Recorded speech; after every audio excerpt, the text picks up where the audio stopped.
नमस्कार दोस्तों, स्वागत है आप लोगों का हमारे चैनल मैथ्स मेकर में।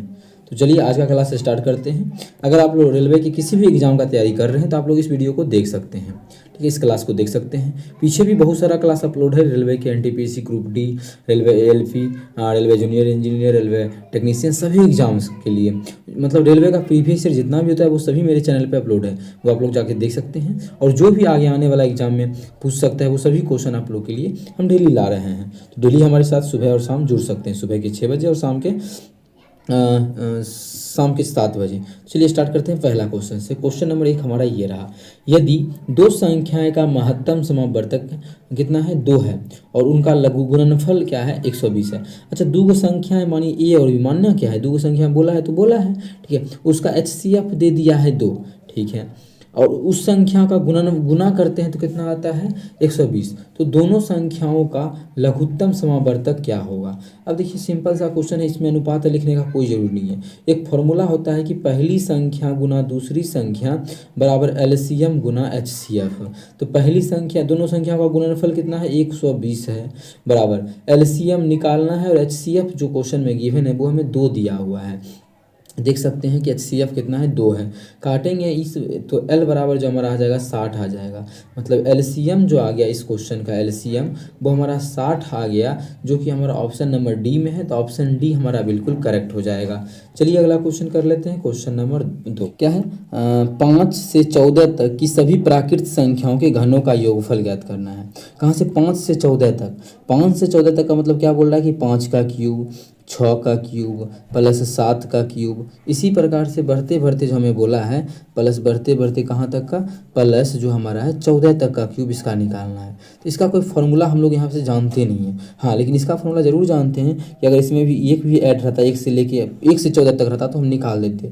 जैसे 1 का क्यूब, 2 का क्यूब, प्लस 3 का क्यूब, प्लस 4 का क्यूब, प्लस 5 का क्यूब। इसका हमें निकालना किसका है, इसका। तो हम क्या करते, इस पूरे का निकाल देते, उसमें इतना को घटा देते तो मेरा आंसर आ जाता। तो पूरे का फॉर्मूला क्या होता है, तो देखिए पूरे का कैसे निकालते हैं। प्रथम n, चाहे जहां तक रहे लेकिन शुरुआत से होना चाहिए। प्रथम n प्राकृत संख्याओं के घनों का योगफल का फॉर्मूला होता है डायरेक्ट ऐसे। प्रथम n प्राकृत संख्या का योगफल क्या होता है, मतलब क्यूब नहीं रहे तब क्या होगा, तो उसका होता है n इंटू n प्लस 1/2, यही होता है ना। और हम घन अगर रहेगा शुरू से लेके जहाँ तक बुलाएगा n वो बोलेगा तो n तक का, उसका फॉर्मूला होता है इसका, बस स्क्वायर लगा देते हैं। बस इसमें कहाँ है, 14 तक, 1 से लेके 14 तक का निकाल लेते हैं। तो क्या हो जाएगा, 14 गुना 14 1 15। इसका क्या करना है, स्क्वायर करना है, तो इसको हम 2 बार लिखेंगे, फिर से लिखेंगे 14 गुना 15। हमें क्या करना है, 2 दूना 4। अब देखिए काटेंगे तो यह आ जाएगा 7, यहाँ 2 आ गया, फिर 2 से काटेंगे 7। तो इसका कितना मान आ गया, इसका जो 749 आ गया, और गुना 15 का स्क्वायर आ गया 225, ठीक है। इसमें घटा देंगे, क्या घटा देंगे, 5 तक का।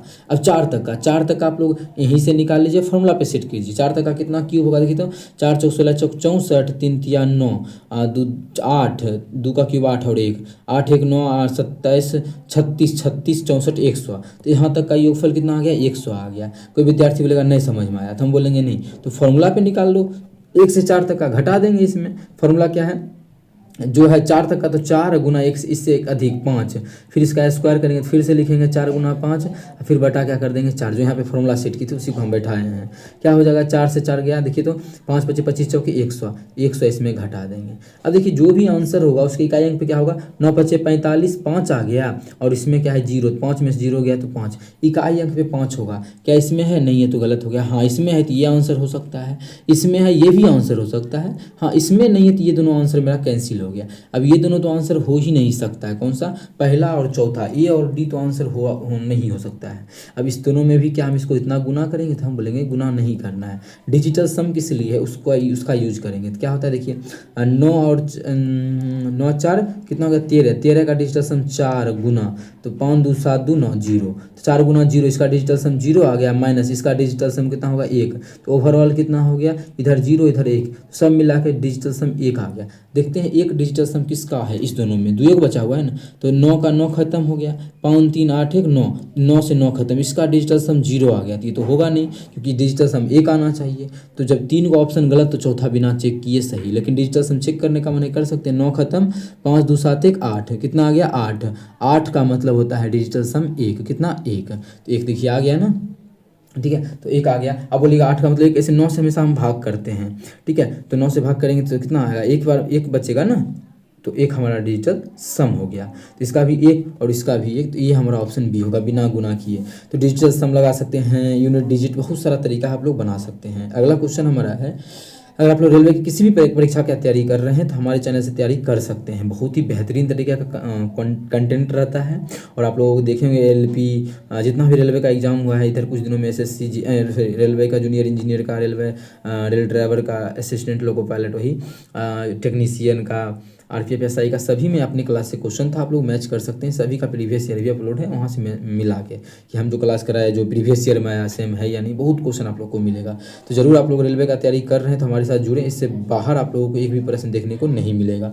क्या है, ए बी एक साथ मिलकर एक कार्य को 30 दिनों में पूरा कर सकता है। क्वेश्चन में बोला है ए और बी जो है मिलकर किसी काम को 30 दिनों में पूरा करता है, बहुत अच्छी बात है। आगे, अगर सी के साथ मिलकर उसी काम को 24 दिनों में पूरा करता है। अगर ए और बी तो था ही था, इसमें अगर सी भी आ जाता है इसके साथ में तो यह काम जो है वो 24 दिन में पूरा हो जाता है। तो सी अकेला उसी काम को कितने दिन में पूरा कर सकता है, हमें सी का निकालना है। सबसे पहले कुल काम निकाल लेते हैं, तो कुल काम इसका एलसीएम आ जाएगा, इसका एलसीएम 24 + 120 120 आ गया। अब देखिए ए और बी जो है 30 दिन में पूरा काम करता है, तो काटेंगे तो 1 दिन का काम आएगा। 1 दिन में कितना काम करेगा ये, 30 चौक 120, 4 काम, 30 + 120 ही आ जाएगा, 1 दिन में करेगा ये 5 काम। अब देखिए हमको सी का निकालना है, क्वेश्चन बोला है सी कितना दिन में पूरा करेगा अकेले, तो घटाएंगे तो कितना सी का नहीं निकलेगा क्या, सी निकल जाएगा। अब देखिए सी अगर शामिल है तो 5 काम होता है, अगर सी नहीं है तो 4 काम होता है, मतलब सी कितना करता है 1 दिन में 1 काम।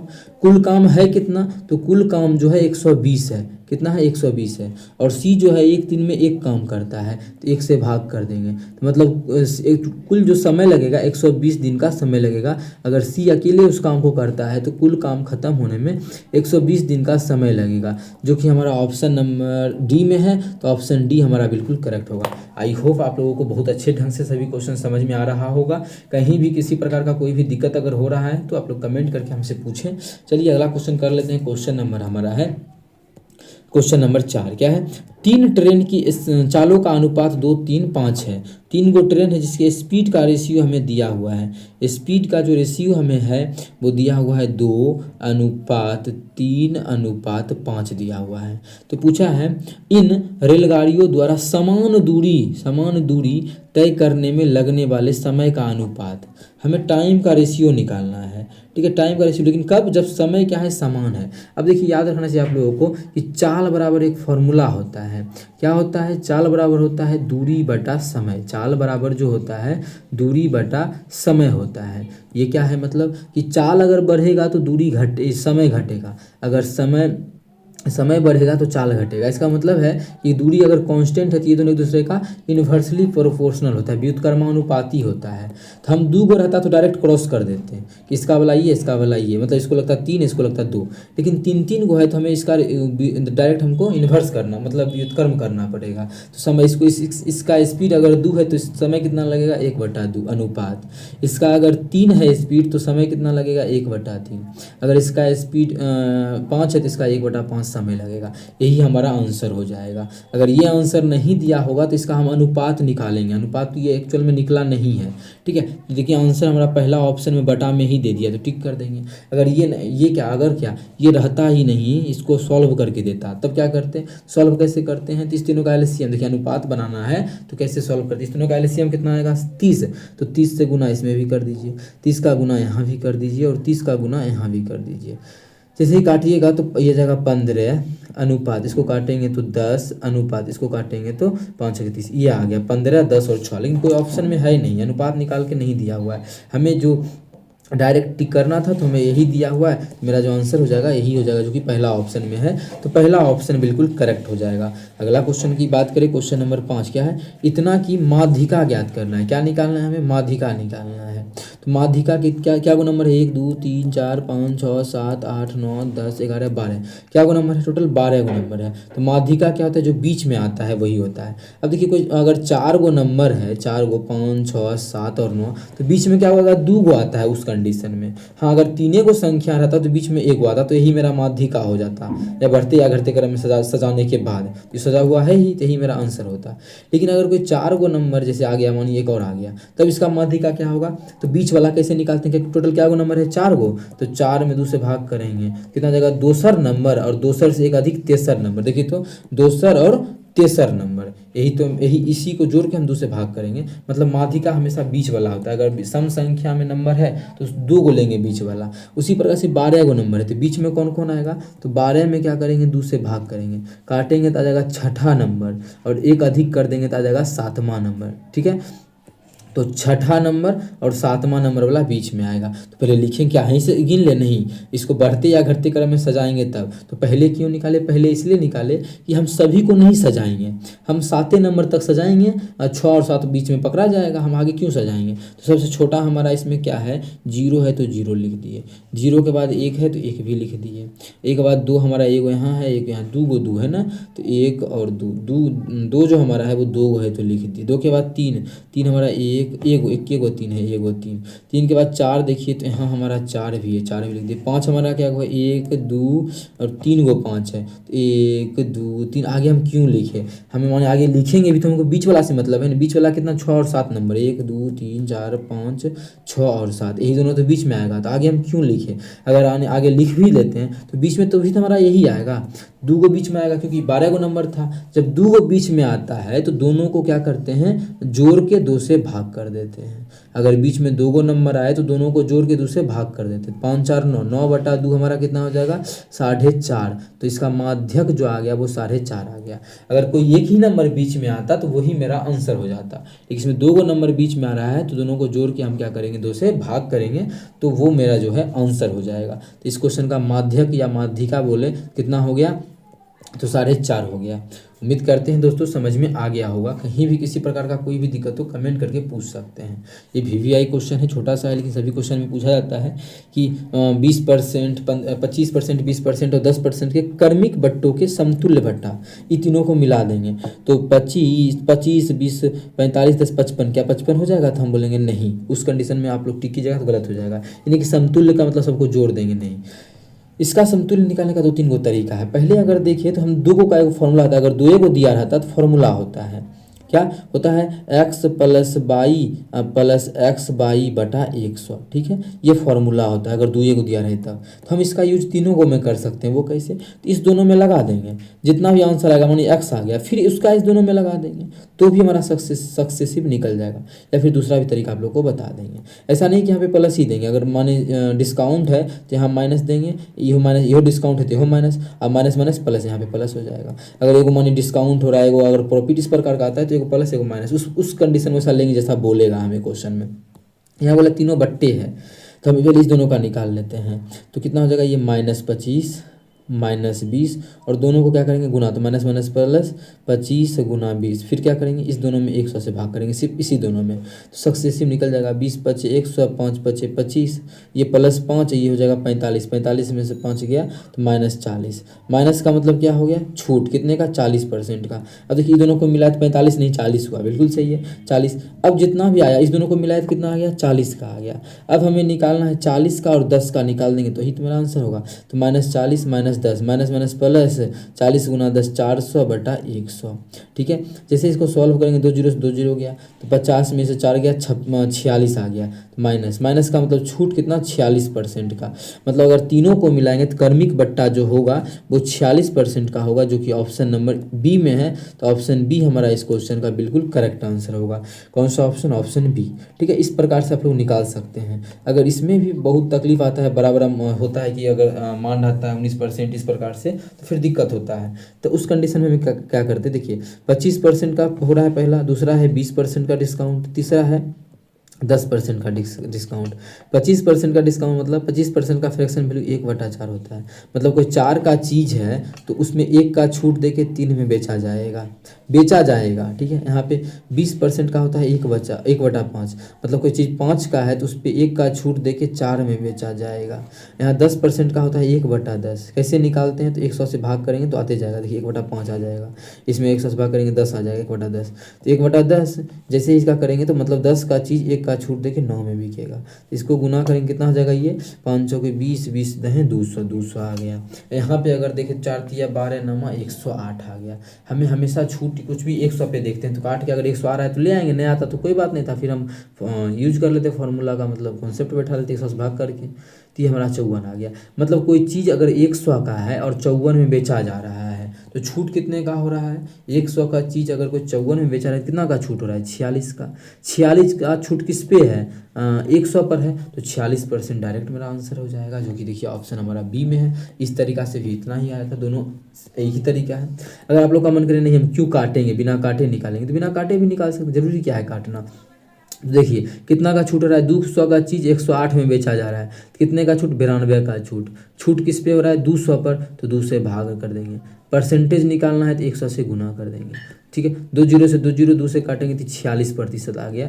मतलब ओवरऑल जो उसको छूट मिल रहा है वो 46% का मिल रहा है, जो कि ऑप्शन नंबर हमारा बी में है। इस तरीका से भी सेम ही आया, तो जैसे मन करे निकाल सकते हैं। दोनों तरीका आप लोग को हम बता दिए हैं। ये फॉर्मूला पे है और ये है जितना रहेगा उसको पहले लिख के फिर गुना कर देंगे, फिर हम घटाफटी करके आंसर निकाल लेंगे। अगला है क्वेश्चन नंबर 7। वीडियो रिकॉर्ड हो रहा है ना, ठीक है। इससे पहले बना चुके थे, रिकॉर्ड ही करना भूल गए थे। एक सेल्समैन एक लैपटॉप के अंकित मूल्य पर 25% शुरुआती छूट देने के बाद 20% की अतिरिक्त छूट प्रदान करता है। यदि लैपटॉप का अंकित विक्रय मूल्य 18,000 है तो लैपटॉप की उसका अंकित मूल्य ज्ञात करना है। कोई वस्तु का जो अंकित मूल्य होता है वो अपने आप में 100 होता है। ठीक है, अब उसको छूट दे रहा है 2 गोल। एक दे रहा है, पहले तो दे दिया 25% का, फिर उस पे दे रहा है वो 20% का छूट। तो यहाँ सक्सेसिव मतलब बोल रहा है, ये नहीं कि इसका 25 फिर इसका 20 दे के दोनों को जोड़ के तब घटाएंगे, नहीं। डायरेक्ट अगर पहले दिया 25 का छूट, शुरुआती छूट जो है 25% का दिया, अब फिर बाद में 20% का अतिरिक्त छूट दिया, तो इसका सक्सेसिव निकाल लेंगे। 20 और 25 का भी निकाल लेते शायद, हाँ 20 और 25 का देखिए तो 20 और 25 का 40 निकला था ना, तो 40। तो यहाँ पे अगर निकालने का मन करे तो आप लोग निकाल लीजिए। फॉर्मूला तो हम पीछे क्लास में बता ही चुके थे, मतलब पीछे क्वेश्चन में क्या था, दोनों को करेंगे माइनस, ये हो माइनस तो माइनस माइनस प्लस 25 गुना 20/100, ऐसे करेंगे 25 चौके 100, 5 25 जगह 40%, कितना आ जाएगा 40%। मतलब 40 का छूट दोनों मिला के हो जाएगा, 40 का छूट देते बेचेगा कितना में, तो 60% में बेचेगा। 100 का चीज़ था, 40 का छूट दे के 60 में बेच दिया। ये नहीं करना है कि 20 और 25-45 का छूट, नहीं 40 का छूट देके 60 में बेच रहा है, 60% में बेच रहा है। लेकिन यहाँ पे क्वेश्चन में बोला है कि 18,000 विक्रय मूल्य है। विक्रय मूल्य जो इसका है वो 18,000 है। ठीक है, 1 जीरो से 1 जीरो गया, 6 से काटेंगे तो 6 तिरी 18 है, तो 1% का जो मान आ गया वो आ गया 300। हमें क्वेश्चन बोला है उसका अंकित मूल्य ज्ञात करना है। उसका अंकित मूल्य तो 100% है, 1% का मान 300, तो 100% का मान कितना हो जाएगा, इसमें हम 300 में गुना कर देंगे 100 से, तो कितना हो जाएगा हमारा 30,000 हो जाएगा। तो उसका जो अंकित मूल्य हो जाएगा वो 30,000, जो कि ऑप्शन नंबर हमारा सी में है। तो ऑप्शन सी हमारा बिल्कुल करेक्ट हो जाएगा इस क्वेश्चन का आंसर। कौन सा ऑप्शन, ऑप्शन सी। चलिए अगला क्वेश्चन कर लेते हैं। क्वेश्चन नंबर हमारा है 8। देखिएगा क्वेश्चन नंबर 8 क्या है। सभी क्वेश्चन बहुत ही बेहतरीन है, अगर आप लोग चैनल पर नए हैं तो जरूर हमारे साथ जुड़े। तो चलिए कर लेते हैं। क्वेश्चन नंबर 8 क्या है, दो संख्याओं का अनुपात 9:11 है। दो संख्या है, उसका अनुपात जो क्वेश्चन में गिवन है 9:11 है। एक संख्या ए हो सकता है, दूसरा बी होगा। ठीक है, इनमें से प्रत्येक संख्या में 4 घटाते हैं तब अनुपात 7 और 9 होता है। जब इसमें भी 4 माइनस कर दिए और इसमें भी 4 माइनस कर दिए तब जो इसका अनुपात हो गया वो 7:9 हो गया। तो पूछा इन संख्याओं का योग ज्ञात कीजिए। अच्छा, संख्याओं का योग अनुपात में देखिए कितना हो जाएगा, 11 और 9 20 अनुपात में। 20 अनुपात में जो भी आंसर होगा वो 20 का मल्टीपल होगा। ये है नहीं, गलत, ये है नहीं, ये है नहीं। एक ही ऑप्शन 20 का मल्टीपल है तो ऑप्शन बी हमारा बिल्कुल करेक्ट होगा। लेकिन नहीं, बनाने का अगर है तो बना सकते हैं, एक्स मान के भी, बिना एक्स माने भी। तो एक्स मान के हम क्यों बनाए, ऐसे ही बना लेते हैं। वो कैसे बनेगा, देखिए यहाँ पे दोनों में सेम घटा है ना, तो अनुपात में भी सेम घटना चाहिए। तो यहाँ हो गया 9 से 7 2 का हुआ है अनुपात में घटोतरी, यहाँ भी हुआ है 2 का घटोतरी, वहाँ मजा आ गया। तो अनुपात में 2, एक्चुअल में कितना 4। अगर सेम नहीं रहता तो सेम करते, जो कि तरीका आप लोग को हम सिखा चुके हैं। काटेंगे तो 1 अनुपात का मान आ जाएगा 2। तो योगफल बोला था, योगफल 20 अनुपात में है, तो 20 अनुपात का मान कितना हो जाएगा 40। 1 अनुपात का मान 2, 20 अनुपात का मान 40। ऑप्शन देखिए बी हमारा बिल्कुल करेक्ट हो जाएगा। तो इसी प्रकार से भी बना सकते हैं। ठीक है, उम्मीद करते हैं समझ में अच्छे से आ रहा होगा। अपने सभी दोस्तों के साथ भी शेयर करें, अगर आप लोगों को थोड़ा सा भी अच्छा लग रहा है, समझ में आ रहा है तो। क्या है क्वेश्चन नंबर 9 देखिएगा। एक फैक्ट्री में बनने वाले खिलौनों में 20% दोषपूर्ण थे और शेष खिलौना में से 25% खिलौना क्षतिग्रस्त थे। 4800 खिलौना सही स्थिति में है तो बनाए गए खिलौनों की मूल संख्या। बनाए गए खिलौनों की मूल संख्या कितना 100% होगा। ठीक है, इसमें से बोला है 20% क्या था, खराब था। तो इसका 20% खराब था तो 20 खत्म कर देंगे। 100 का 20% 20 होता है, तो 20 खत्म तो 80। तो शेष कितना बच गया, शेष जो बच गया 80। क्वेश्चन में क्या बोला है, जो भी शेष बचा ना उसका 25% क्षतिग्रस्त है, मतलब फिर से खराब है। तो इसका 25% कितना हो जाएगा, तो 80 का 25/100, 25/100 कितना हो जाएगा, 25 चौके 100, 4 से काटेंगे 4 दूनी 8 0, 20 खराब है। तो 80 में से 20 खराब हो गया, तो 20 खराब मतलब कितना सही है, 60% क्या है, सही है। और एक्चुअल में कितना सही बोला, 4800 सही है। तो 60% का मान हो जाएगा 4800, हो जाएगा ना। काटिएगा तो 1 0 से 1 0 गया, 6 8 48, तो आ गया 80। तो 1% का जो मान आ गया 80 आ गया। क्वेश्चन हमसे पूछा था मूल संख्या तो 100% था। तो 100%, 1% का मान 80, तो 100% का जो मान हो जाएगा वो हमारा 8000 हो जाएगा। कितना, 8000। तो फैक्ट्री में बनने वाले खिलौनों की संख्या 8000, जो कि ऑप्शन नंबर हमारा बी में है। तो ऑप्शन बी हमारा बिल्कुल करेक्ट आंसर हो जाएगा। कौन सा ऑप्शन, ऑप्शन बी। उम्मीद करते हैं समझ में आ गया होगा। कहीं भी किसी प्रकार का कोई भी दिक्कत हो कमेंट करके पूछ सकते हैं। आज का लास्ट क्वेश्चन है क्वेश्चन नंबर 10। किसी समकोण त्रिभुज में कर्ण की लंबाई 13 सेंटीमीटर है और अन्य 2 भुजाओं में से एक भुजा की लंबाई 5 है, तो त्रिभुज का क्षेत्रफल ज्ञात कीजिए। अब देखिए समकोण त्रिभुज है। समकोण त्रिभुज का मतलब क्या होता है, एक कोण 90 डिग्री होता है। तो आप लोग देख सकते हैं एक कोण यहाँ पे 90 डिग्री है। कर्ण का लंबाई 13 है, एक भुजा 5 है, तो दूसरा भुजा कितना हो जाएगा। अब त्रिपलेट यहाँ पे निकालेंगे नहीं टाइम बर्बाद करके, लंब यहाँ से निकालेंगे या आधार नहीं। लंब का फॉर्मूला क्या होता है, लंब बराबर होता है √ कर्ण का स्क्वायर मतलब 13 का स्क्वायर - 5 का स्क्वायर। तो ये सब करेंगे तो टाइम बर्बाद होगा। तो करना क्या है, त्रिपलेट आप लोग को याद रखना चाहिए कि 12 13 5 होता है त्रिपलेट। 5 12 13, तो 5 है 12 नहीं है, बस 13 है, तो हो गया त्रिपलेट। इसका क्षेत्रफल क्या हो जाएगा, 1/2 गुना आधार 5 है और ऊंचाई कितना है 12 है। कर देंगे तो आ जाएगा 6 6 25 30। तो इसका जो क्षेत्रफल आ जाएगा 30 सेंटीमीटर स्क्वायर आ जाएगा, जो कि ऑप्शन नंबर सी में है। तो ऑप्शन सी हमारा बिल्कुल करेक्ट हो जाएगा। उम्मीद करते हैं समझ में आया होगा। सभी क्वेश्चन बहुत ही टॉप लेवल का था, आप लोग को हम अच्छे ढंग से करवा दिए हैं। अगर अच्छा लगता है, क्वेश्चन समझ में आता है तो अपने सभी मित्रों के साथ शेयर करें और आप लोग चैनल पर नए हैं तो सब्सक्राइब करना ना भूलें। चलिए मिलेंगे नेक्स्ट वीडियो में। अगर रेलवे का कोई भी एग्जाम का तैयारी कर रहे हैं, रेलवे किसी भी एग्जाम का, तो आप लोग हमारे साथ जुड़ सकते हैं। Thank you.